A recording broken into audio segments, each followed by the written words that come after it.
ही gallery होती, गॅलरीतनं असा view येत होता. गुड मॉर्निंग सगळ्यांना. दिवसेंदिवस मी लवकर उठत चाललो आहे. आज पण लवकर जिमला चाललो आहे. आणि हे बघा, असं वाटत होतं युरोप, साऊथ पोल, नॉर्थ पोलला राहायला आलो आहे. आपलं सूर्यदेवांचं दर्शन होतच नव्हतं. असं वाटतं 7-8 महिन्यांनी आले आपले सूर्यदेव. आज फायनली दर्शन झाले आणि चाललो आहे मी आता जिमला. बघू आजचे बाकीचे प्लॅन तो जिम झाल्यावर सांगतो. चला चला जिमला चला. आलो आहे आपण जिमला. आज आहे आपला बॅक बायसेपचा वर्कआउट. करतो वर्कआउट, सांगतो झाल्यावर. झाला वर्कआउट कंप्लीट आपला. आणि ही आहे आपल्या बायसेपची कंडिशन. वर्कआउट नंतरची कंडिशन हा आहे बायसेप. चला जातो घरी आता, सांगतो प्लॅन. Bye bye. आम्ही आलो आहे फ्रेंडच्या फ्लॅटचं शिफ्टिंग करायला.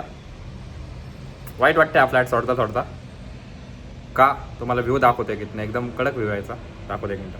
ही गॅलरी होती, गॅलरीतनं असा व्ह्यू येत होता एकदम मस्तवाला. हां जाऊ दे, शोधू असाच फ्लॅट परत एकदम मस्त. ठीक आहे.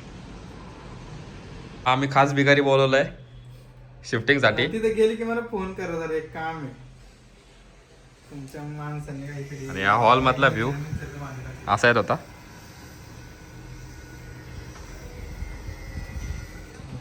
आलंय बघा बघा बघा. हाय बोलत भाई 2.5 तास झाले. अपॉइंटरवाले येतं आमचं अजून. या गेट मधनं आतमध्ये या, त्या उतार्याने काय काय एंट्री करा ना. 1208 नंबरची एंट्री करा. C building 1208. हा या सरळ या, दिसताय मला तुम्ही. या त्या उताराने या सरळ, त्या पोरींच्या मागे मागे. या पोरींच्या मागे मागे. बापरे. म्हणून ना, म्हणून शाळेत जायचं असतं, शिक्षण घ्यायचं असतं. नाही नाही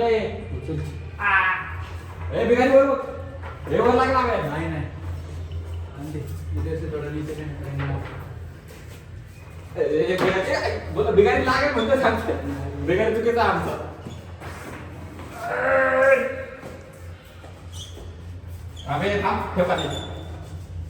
भाई हे सामान सगळं नाही सर, संपलं. हा आमचा एक बिगारी आणि हा मी एक बिगारी. विदाऊट ती हाडी काम करतोय आम्ही. आज पेमेंट नाही भेटलं आमचं. मालकाला कंप्लेंट करणार आहे आम्ही. भाई अख्खा दिवस गेलाय, दिवस काहीच नाही गेलं. दिवस अख्खा दिवस ह्याच्यात गेलाय. आम्ही किती वाजता आलो होतो? 12-1 वाजता आलो होतो. किती वाजलेत? 7:30 वाजलेत रात्रीचे. बघतो, करतो घरी गेल्यावर सांगतो काहीतरी. बघू काय आजचा विषय. आलो आहे फायनली शिफ्टिंग करून आपण जे जायला. थोडंसं खातो आणि घरी जातो. काय जमलं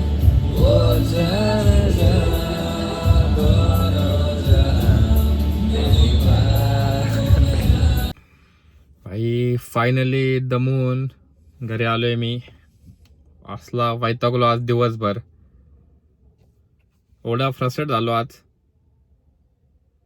मित्राचं शिफ्टिंग होतं, फ्लॅट सोडायला लागला. भाई सोडायचं कारण एवढं फालतून शिल्लक होतं ना. शुल्लक म्हणजे ते मित्र राहते, मुलं फ्लॅटमध्ये रेंटने. ठीक आहे. आणि बाकी मालकांचे, बाकीचे सोसायटीमध्ये जे मालक राहतात, ज्यांचे स्वतःचे सोकॉल्ड फ्लॅट आहेत, ते पण त्यांनी EMI वर घेतलेले असतात. पण त्यांचा रुबाब एवढा की आमच्या सोसायटीमध्ये लिफ्टमध्ये कोणी पण काय पण फालतू चित्र काढलीत. रात्रभर बिल्डिंगमधून लिफ्टमध्ये गांजाचा वास येतो. पोरं लेट घरी येतात. 3:30-4 वाजता येतात हे रात्रीचे. असं तसं येते नाही का. पहिली गोष्ट, बॅचलर पोरं म्हणजे जे पोरं फ्लॅटवर राहतात, त्यांच्याकडे अख्खा स्वतःचा 2 BHK फ्लॅट पडून आहे. ते लिफ्टमध्ये कशाला गांजा मारतील. दुसरी गोष्ट, चित्र काढायला ते काय लहान आहेत का? कसले पण फालतू चित्र काढायला लिफ्टमध्ये. तिसरी गोष्ट, ते 4 वाजता येऊ, पहाटे नाही तर 3 वाजता येऊ. ते कोणाला डिस्टर्ब नाही करत आहेत ना. दारू पण कोणाच्या घर जाऊन तमाशा नाही घालत आहेत ना. मग काय प्रॉब्लेम आहे 3:30ला येऊन नाही तर 4 वाजता येऊ. भाई हे असले बालिश कारणं होते, त्यासाठी फ्लॅट सोडावा लागला अक्षरशः. मालकांचा खर्च अवघड आहे. आणि भाई ज्या सोसायटीत आता फ्लॅट बघतोय, म्हणजे आता तात्पुरत्या एका मित्राच्या घरी ठेवले सामान, त्या सोसायटीमध्ये पण तिथं पण नाटकं. लिफ्टने सामान नाही घेऊन जायचं, हे आणि ते. यार डेंजर चालू आहे बाबा अवस्था. आणि माझं बोलायचं पॉईंट इतकंच आहे, काय गॅरंटी की हे सगळं बॅचलर्स पोरांनीच केले जे रेंटने राहतात त्यांनी.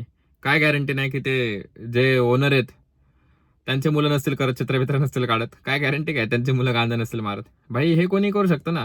पण त्यांचं असं म्हणणं आहे की प्रोबॅबिलिटी जास्त आहे, जे रेंटवर राहतात मुलं त्यांची हे सगळं करायची प्रोबॅबिलिटी जास्त आहे, म्हणून बॅचलर्सला काढायचं आहे. काय बोलायचं आता, जाऊ दे.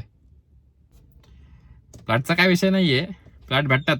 पण कसं होतं तिथे एक मेमरीज होत्या आमच्या, खूप मस्ती केली होती आम्ही, खूप मेमरीज क्रिएट झाल्या होत्या. त्यामुळे थोडं वाईट वाटलं, पण ऑप्शन नव्हता. आणि बाकी दिवसभर हेच करत असल्यामुळे बाकी काय आज कुठं जाणं झालंच नाही. त्यामुळे बोरिंग झाला आजचा ब्लॉग थोडा. तुम्हाला बोरिंग वाटेल आता ब्लॉग बघताना, जेव्हा तुम्ही बघाल. पण ठीक आहे, आता काय दिवस इकडे गेला त्यामुळे दुसरं काय करायला भेटलंच नाही. ठीक आहे, बघू आता उद्या काय प्लॅन वगैरे. उद्या गणपती विसर्जन आहे नाही का, उद्या जायचं आहे गणपती बघायला. काढतो व्हिडिओ म्हणजे आणि दाखवतो ब्लॉगमध्ये. ठीक आहे, तोपर्यंत bye bye, take care, Ram Ram.